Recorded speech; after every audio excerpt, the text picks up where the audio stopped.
انہیں زندہ آسمان پر اٹھا دیا، لیکن یہودیوں نے اپنے خیال کے مطابق انہیں سولی پر چڑھوا دیا، ان کی موت واقع ہو گئی۔ اگرچہ اس کے بعد یہ اختلاف ہے ان میں، یہودی کہتے ہیں وہ سولی پر چڑھ گیا، ختم ہوا، مر گیا، عیسائی کہتے ہیں نہیں، انتقال ہوا ہے مسیح کا صلیب پر، لیکن پھر وہ دوبارہ زندہ ہو گئے۔ ان کی لاش ایک غار میں رکھ دی گئی تھی، وہاں ریزریکشن ہو گیا، ان کا باعث بعد الموت وہی ہو گیا، اور پھر انہیں اللہ نے زندہ آسمان پر اٹھا دیا۔ تو ہمارے اور عیسائیوں کے درمیان نوٹ کر لیجئے، یہ چیز مشترک ہے کہ حضرت مسیح آسمان پر زندہ اٹھائے گئے۔ فرق کیا ہے؟ وہ سمجھتے ہیں کہ سولی دیے گئے، سولی پر مرے، پھر زندہ ہوئے، پھر گئے۔ ہم سمجھتے ہیں کہ نہیں، وما صلبوہ وما قتلوہ، انہوں نے نہ صلیب دے سکے انہیں اور نہ انہیں قتل کر سکے، بل رفعہ اللہ الیہ، اللہ نے اٹھا لیا۔ پھر ہمارا اور یہ اس کا عیسائیوں کا ایک اور اتفاق ہے، سیکنڈ کمنگ آف جیسس، حضرت مسیح دوبارہ آئیں گے، یہ عیسائیوں کا بھی عقیدہ ہے اور ہمارا بھی۔ بہرحال تو جیسا کہ میں نے عرض کیا کہ اس وقت یہ عذاب استیصال، عذاب اکبر کے مستحق ہو چکے تھے، لیکن اللہ نے ان کی مدت دراز کی ہے،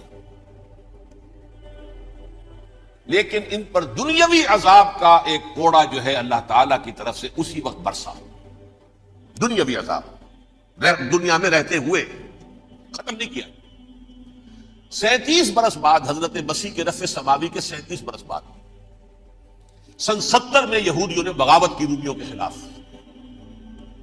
رومی ٹائٹس جنرل تھا ایک، اس نے پھر جو حملہ کیا ہے، 1,33,000 یہودی ایک دن میں قتل کیا یروشلم،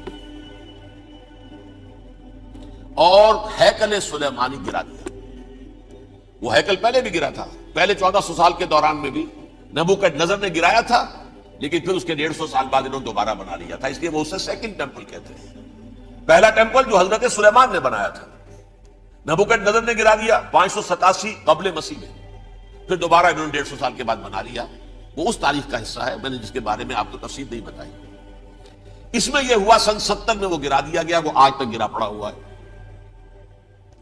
نمبر 2، یہ کہہ دیا گیا کہ یہودیوں اس ارض فلسطین سے نکل جاؤ، تم یہاں نہیں رہ سکتے اب۔ لہذا جس کا جہاں سینگ سمایا چلا گیا، یورپ میں چلے گئے، ایشیا میں آ گئے، عرب میں آ گئے، یہ 3 قبیلے جو رات بھی میں نے عرض کیا تھا، بنو قینقاع، بنو نذیر اور بنو قریظہ، یہ وہاں سے آ کے مدینے میں آباد ہو گئے۔ جس کا جہاں سینگ سمایا، افریقہ میں، ہندوستان میں، جہاں بھی گئے، ڈایاسپورا اسے کہتے ہیں، وہ آپ نوٹ کر لیجیے اس لفظ کو، ڈایاسپورا، ہمارا دور انتشار، جبکہ ہمیں ہماری اصل سرزمین تو فلسطین ہے، حضرت ابراہیم کا مسکن، حضرت اسحاق، حضرت یعقوب کا مسکن فلسطین، یہ ہے ہماری اصل جاگیر، یہ تو ہماری جدی پشتی جاگیر ہے، لیکن یہاں سے نکال دیے گئے سن 70 عیسوی میں، اور وہاں سے لے کے 1917 تک ان کا ڈایاسپورا جاری رہا، یہ دور انتشار۔ اس دور انتشار کے اب چند حصے ہیں جس کو میں چاہتا ہوں کہ آپ علیحدہ علیحدہ سمجھ لیں۔ دور انتشار کا جو پہلا جو ہے، تقریباً 300 برس، رومی حکمران تھے، وہ یہودیوں کے بھی دشمن تھے اور عیسائیوں کے بھی دشمن تھے، عیسائی اور یہودی ایک دوسرے کے بھی دشمن تھے، لیکن رومی سمجھتے تھے کہ یہ ایک ہی تھیلی کے چٹے بٹے ہیں۔ رومیوں کے نزدیک عیسائی بھی یہودیوں ہی کا ایک فرقہ تھے، کوئی علیحدہ مذہب تو تھا ہی نہیں۔ لہذا رومی جو ہیں، رومنز، وہ ان دونوں کو ستاتے تھے، مارتے تھے، اور یہ آپس میں لڑتے تھے، یہودی عیسائیوں کو مارتے تھے، عیسائی یہودیوں کو مارتے تھے۔ یہ ہے 300 برس تک کی تاریخ۔ سن 300 عیسوی میں کیا ہوا؟ ایک معجزہ ہو گیا، بہت عظیم ایمپرر کانسٹینٹائن، قسطنطین اعظم، رومن ایمپررز میں سے بہت بڑا ایمپرر، وہ عیسائی ہو گئے۔ اب تو معاملہ بالکل تلپٹ ہو گیا، پوری سلطنت عیسائی ہو گئی۔ اب عیسائیوں کے عیش ہو گئے اور یہودیوں پہ مار پڑنی شروع ہوئی۔ اب عیسائیوں کا آپ خود سوچئے کہ جنہیں وہ خدا بنا بیٹھے ہیں، خدا کا بیٹا قرار دے رہے ہیں، ان کے قاتل کون؟ یہودی، بدماش۔ لہذا ان کی وہ پٹائی شروع ہوئی ہے یورپ میں، پوری رومن امپائر، انہیں ذلیل کیا گیا، شہروں میں آمد بند، علیحدہ رہو، گھیٹوز کے اندر رہو۔ یہودی کا نام جو ہے وہ گالی بن گیا، جیسے آج بھی یہودی گالی کہتے ہیں، جیسے خنزیر کا لفظ، وہ بھی اللہ کی مخلوق ہے، لیکن آپ کو معلوم ہے کوئی شخص زبان پر نام نہیں لانا چاہتا خنزیر کا، سور کا، ہے تو مخلوق، وہ بھی ایک حیوان ہے۔ ایسے ہی ہے یہودی گالی جیو جیوٹ گالی. لہذا ایک طرف تو ان دونوں کے درمیان دشمنی جس کو قرآن کہتا ہے وَأَغْرَيْنَا بَيْنَهُمُ الْعَدَاوَةَ وَالْبَغْضَاءَ، ہم نے ان کے مابین دشمنی جو ہے پیدا کر دی. اور جب یہ پوری سلطنت عیسائی ہو گئی تو قافیہ تنگ ہو گیا یہودیوں کا. اب آئیے 571 عیسوی، یعنی جبکہ ڈائسپورا کو کتنا عرصہ ہو چکا تھا؟ 500 برس. سن 70 سے شروع ہوا نا ڈائسپورا، جب ٹائٹس نے گرایا ہے ہیکل کو اور نکال باہر کیا انہیں فلسطین سے، بھاگ جاؤ یہاں ایک یہودی بھی نہیں رہے گا، فلسطین سے نکال دیے. اس کے پورے 500 برس بعد سن 571 عیسوی میں حضور کی پیدائش ہوئی، ولادت با سعادت محمد رسول اللہ صلی اللہ علیہ وسلم. 610 میں آپ پر وحی کا آغاز ہوا. لیکن حضور کے ساتھ ان کا معاملہ کیا رہا؟ اول تو جبکہ حضور ابھی مکے ہی میں تھے، یہودیوں نے ریشہ دوانیاں شروع کر دی حضور کے خلاف. قریش مکہ کو سکھاتے تھے، پڑھاتے تھے، ان سے یہ پوچھو، ان سے یہ پوچھو، یہ اس طرح تنگ کرو، ان سے یہ امتحان لو. یہ آپ کے علم میں ہے. سورہ بنی اسرائیل میں، سورہ کہف میں وہ سوالات، جو امتحانی سوالات آئے تھے، ذوالقرنین کون تھا، اصحاب کہف کون تھے، رسول بنے پھرتے ہو تو بتاؤ، اور یہ روح کی حقیقت کیا بتاؤ. یہ ساری ریشہ دوانیاں کر رہے تھے بیٹھے ہوئے ابھی وہیں پر. حضور ابھی پہنچے بھی نہیں. ہجرت فرما کر حضور تشریف لے آئے تو حضور نے جسے ماسٹر سٹروک کہا جائے گا، یعنی اسٹیٹس مین شپ کا ماسٹر سٹروک، آپ نے مدینے میں آتے یہودیوں کے ساتھ پیکٹ کر دیا، جوائنٹ ڈیفنس پیکٹ آف مدینہ، کہ اگر مکے والے ہم پر حملہ کریں گے تو ہم مل جل کر ایک قوم کی حیثیت سے مقابلہ کریں گے. یہ میثاق مدینہ کہلاتا ہے، جس کے بہت غلط معنی پہنائے جا رہے ہیں آج کل. بہرحال میں موضوع میرا چونکہ یہ نہیں، میں ادھر نہیں جاؤں گا. لیکن ہوا کیا؟ ہر مرتبہ یہ خیانت کے مرتکب ہوئے، ان نے جو عہد کیے تھے ان سے پھرے، اندر ہی اندر سازش، ریشہ دوانی، حضور کی بدترین دشمنی. سورہ نساء کی آیت نمبر 12 میں، 14 میں، 13 میں فرمایا ہے لا تزال تطلع علی خائنۃ منہم. اے نبی ہمیشہ آپ کے علم میں ان کی طرف سے خیانتیں، بدیانتیاں آتی رہیں گی. اور بار بار وہ مسلسل جنگ کی آگ بھڑکاتے تھے. قریش کو دعوت دیتے، آؤ آؤ آؤ، ہم اندر سے بغاوت کر دیں گے، تم آؤ تو صحیح، ختم کریں محمد کو اور اہل ایمان کو صلی اللہ علیہ وسلم رضی اللہ تعالیٰ عنہ اجمعین. لیکن پھر جب وہ آتے تھے تو یہ دبک جاتے تھے، ان میں ہمت نہیں تھی، میدان کے مرد نہیں رہے تھے. یہ سورہ حشر میں ان کا نقشہ کھینچا گیا ہے. کھلے میدان میں مقابلے کی اس کے اندر صلاحیت ہی نہیں. یہ تو فصیلوں کے پیچھے سے، جیسے عورتیں کہیں دیہات میں لڑائی ہوتی ہے تو مرد جو ہے گلیوں میں لڑتے ہیں، عورتیں اوپر سے پتھر پھینکتی ہیں، بس وہ کام یہ کر سکتے تھے. من ورائے جدر، فصیلوں کے پیچھے سے، جنگ میں میدان میں نہیں آ سکتے. بہرحال قرآن مجید میں ہے یہ سورہ مائدہ کی آیت نمبر 64 کلما اوقدوا نارا للحرب اطفاها اللہ. اکثر و بیشتر مواقع پر تو یہ جب آگ بھڑکاتے تھے جنگ کی، اللہ اسے بجھا دیتا تھا. لیکن بہرحال اس کے باوجود جنگیں ہوئی، غزوہ بدر، غزوہ احد ہوئی کہ نہیں؟ یہ ساری اصل شرارت نہیں. اور اس کے نتیجے میں حضور نے پھر ایک ایک کر کے 3 قبیلوں کو سزا دی.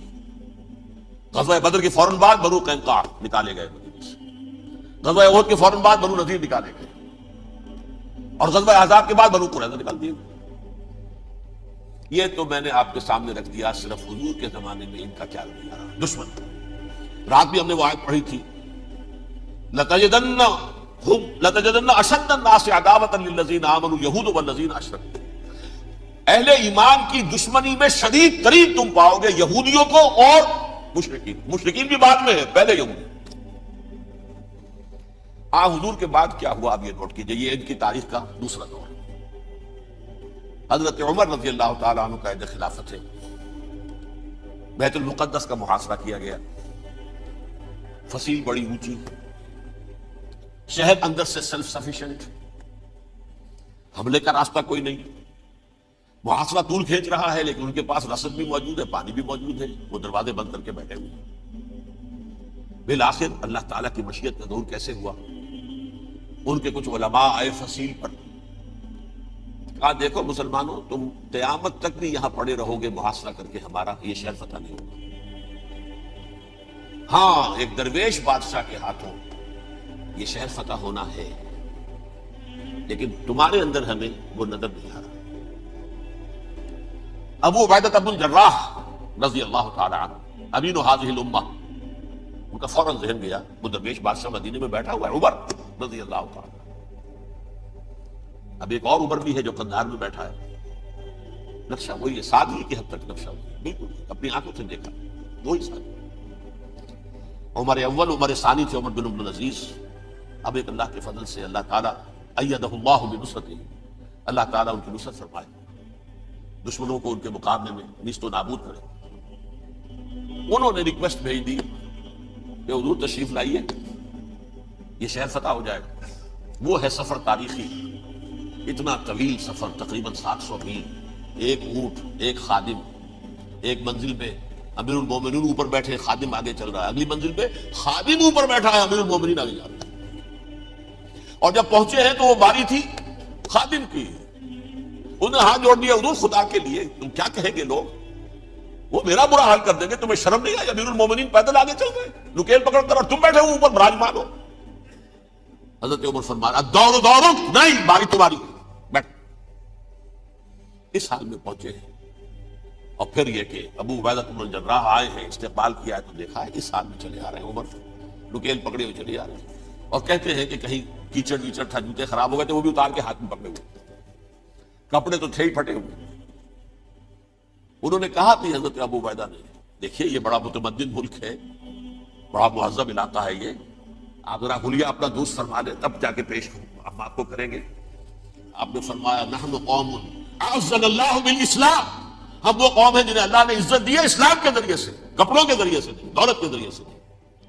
اسی حال میں گئے ہیں، اوپر سے انہوں نے کھڑے ہو کر نشانیاں دیکھ لی، اپنی کتابیں کھولی، ہاں یہ وہی ہے، اچھا لو جی سرنڈر، شہر تمہارے ہاتھ میں۔ خون کا ایک قطرہ نہیں بہا اور بیت المقدس فتح ہوا۔ لیکن اس وقت حضرت عمر نے ایک نرمی یہ کی کہ یہودیوں کے لیے بھی اسے اوپن سٹی قرار دے دیا۔ یہ احسان عظیم حضرت عمر کا، اس سے پہلے یہودی آ ہی نہیں سکتا تھا، داخل ہی نہیں ہو سکتا تھا، وہاں وہ آ کر وزٹ نہیں کر سکتا تھا، زیارت نہیں کر سکتا تھا اپنے مقدس مقامات کی۔ حضرت عمر نے یوں سمجھیے کہ تقریباً 550 برس کے بعد ان کے لیے راستہ کھولا ہے کہ ہاں تم آ سکتے ہو، زیارت کر سکتے ہو۔ لیکن یہ عیسائیوں نے لکھوایا معاہدے کے اندر، انہیں یہاں آپ آباد ہونے کی اجازت نہیں دیں گے، لیکن کب وزٹ دی پلیسز، دیکھیں زیارتیں کریں جائیں۔ یہ معاہدہ حضرت عمر کا ہے رضی اللہ تعالیٰ، جو پھر خلافت راشدہ کے بعد بنو امیہ نے بھی اس کو آنر کیا، بنو عباس نے کیا، پھر جو ہمارے یہ ترکوں میں اندر خلافت آئی تو ترک خلفاء نے بھی اس معاہدے کی پوری پابندی کی۔ فلسطین میں آ سکتے ہیں یہودی، صرف زائرین کی حیثیت سے، وہاں آباد نہیں ہو سکتے۔ اب آئیے اگلا دور آیا حضرت عثمان کا دور خلافت۔ یہ ہے وہ وقت کہ اب یہود نے امت مسلمہ کی پیٹھ میں چھرا کیا۔ وہ کیسے؟ ایک یہودی عبداللہ ابن سبا اسلام کا لبادہ اوڑھ کر آ گیا، معاشرے کا جائزہ لے لیا، ان میں بنو ہاشم اور بنو امیہ میں جو پرانی کشاکش تھی اس کے کچھ نہ کچھ جراثیم باقی ہیں، اگر ان کو ذرا بھڑکا دے تو مسلمانوں میں انتشار پیدا ہو۔ کہا یہ عثمان کون ہے؟ یہ تو بنو امیہ میں سے ہے، یہ حق تو بنو ہاشم کا ہے، خلافت ان کے پاس ہونی چاہیے، محمد کے تو رشتہ دار وہ ہیں صلی اللہ علیہ وسلم۔ عوام الناس کے اندر بات پھیلنی شروع ہوئی۔ پھر ایک بڑی سازش کے انداز میں حضرت عثمان کے خلاف پروپیگنڈا، حضرت عثمان کے جو عاملین تھے، گورنر تھے، ان کے خلاف پروپیگنڈا، اور ایسی ہوشیاری کرتے تھے کہ کوفے میں کوفے کے حاکم کے خلاف کچھ نہیں کہنا، اجی مصر میں یہ ہو رہا ہے، اجی شام میں یہ ہو رہا ہے، اجی یہ جو عثمان ہے وہ یہ کر رہا ہے، یہ ظلم ہو رہا ہے، یہ لوٹ مار ہو رہی ہے، یہ خیانتیں ہو رہی ہیں۔ اب نہ تو اس زمانے میں مینز آف کمیونیکیشن، کیسے تصدیق کریں؟ افواہیں تو آپ آج کراچی کے اندر شروع ہو جائے تو پتہ نہیں چل سکتا کسی کو کہ کیا اس میں صداقت ہے کیا جھوٹ ہے، اور بری بات جو ہے فطرت انسانی کی کمزوری ہے وہ فوراً قبول کرتا ہے، کسی کے بارے میں اچھی بات ماننے کو تیار نہیں ہوتا لیکن بری بات تو فوراً تیار۔ بہرحال یہ فتنہ انہوں نے اٹھایا، حضرت علی کی الوہیت کا فتنہ اٹھایا، حضرت عثمان کے خلاف الفتنۃ الکبریٰ برپا کیا، حضرت عثمان شہید ہوئے، اس کے بعد 5 برس تک مسلمان ایک دوسرے کی گردنیں کاٹتے رہے، باہمی خانہ جنگی ہوئی۔ امت کو وہ زخم لگایا ہے جو آج تک جس سے خون رس رہا ہے۔ یہ شیعان عثمان اور شیعان علی تھے، جو بعد میں پھر سنی اور شیعہ ہو، اور آج تک فتنہ کس نے جگایا؟ ایک عبداللہ ابن سبا یہودی اور اس کے کارندے، شیطان کا ایجنٹ، اور انسانوں میں سے بھی اس کے جو بھی حواریین تھے اور شیطانوں کے اندر سے بھی تھے، انہوں نے بھی اس آگ کو بھڑکایا۔ یہ آپ سوچ لیجئے کہ یہ کس نے وہ زخم لگایا؟ یہودی۔ اگلا دور آیا، خلافت راشدہ ختم ہوئی، بنو امیہ کا بھی دور کافی گزر گیا۔ طارق ابن زیاد 712 عیسوی میں حملہ کرتے ہیں اسپین پر۔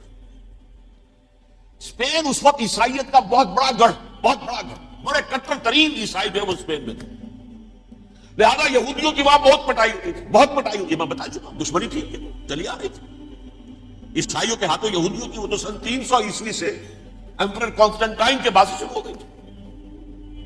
اس حوالے سے یہودیوں نے اس وقت چالاکی یہ برتی، کچھ راستے واسطے بتائے، کچھ مدد کی طارق ابن زیاد کی۔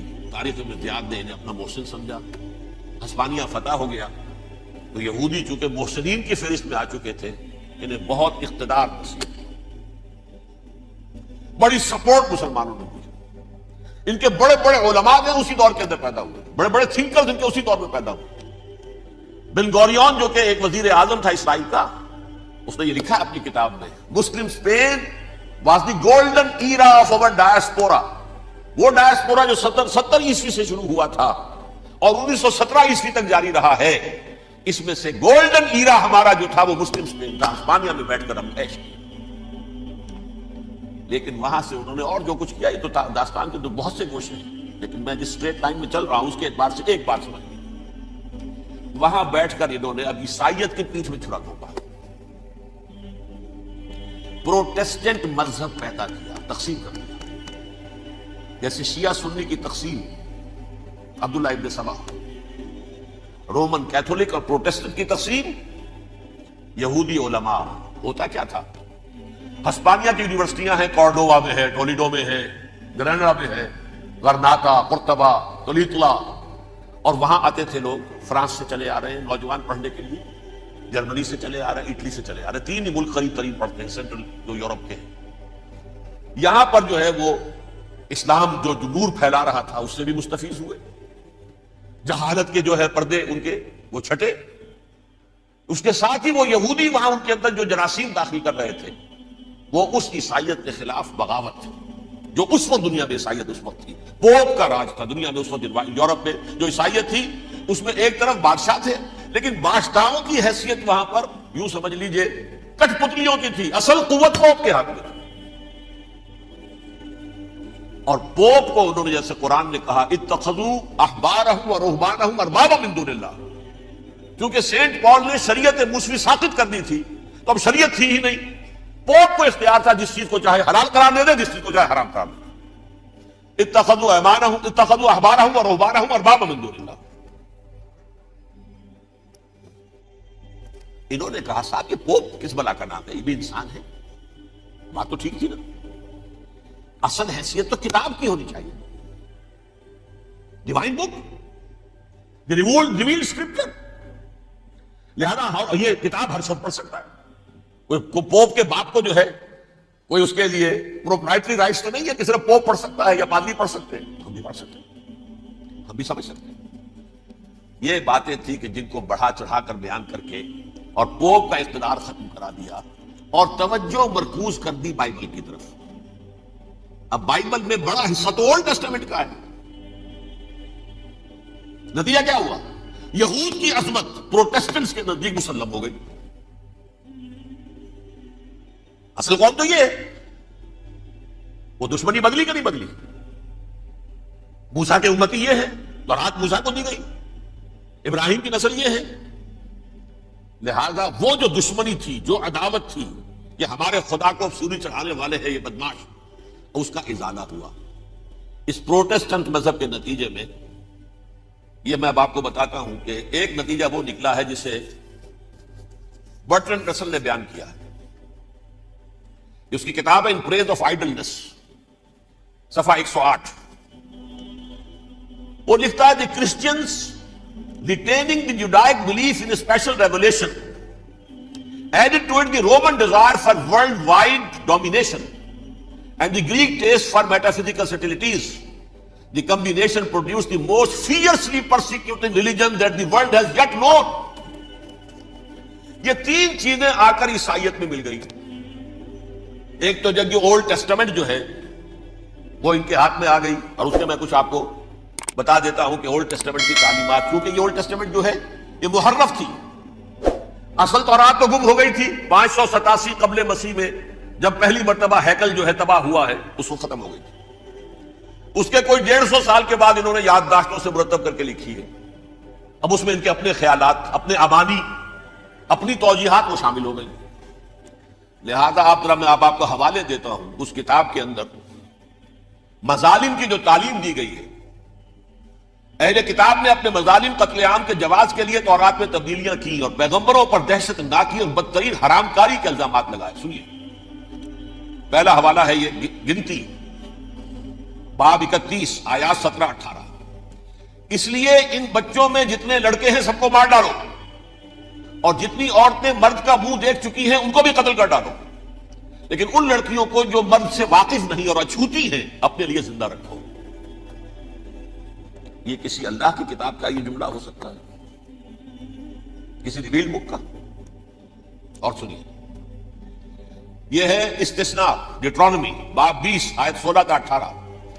پر ان قوموں کے شہروں میں جن کو خداوند تیرا خدا میراث کے طور پر تجھ کو دیتا ہے, کسی ذی نفس کو جیتا نہ بچا رکھنا, جیسا خداوند تیرے خدا نے تجھ کو حکم دیا بالکل نیست کر دینا. مرد, عورتیں, بچے, بوڑھے سب ختم. یہ کتاب مقدس ہے. اور سنیے, سموئیل باب 27 آیت نمبر 9.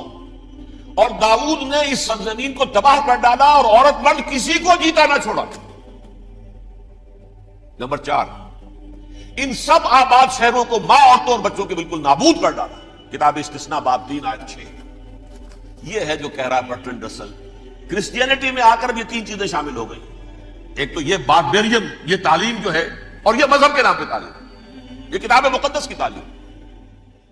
نمبر 2, رومنز کے اندر جو ایک تمنا تھی ورلڈ ڈومینیشن کی, وہ عیسائیت کے اندر آ گئی. اس لیے کہ پوری رومن امپائر جو ہے عیسائی ہو گئی, اسے وراثت کے اندر ورلڈ ڈومینیشن کی جو ایک تمنا تھی وہ مل گئی.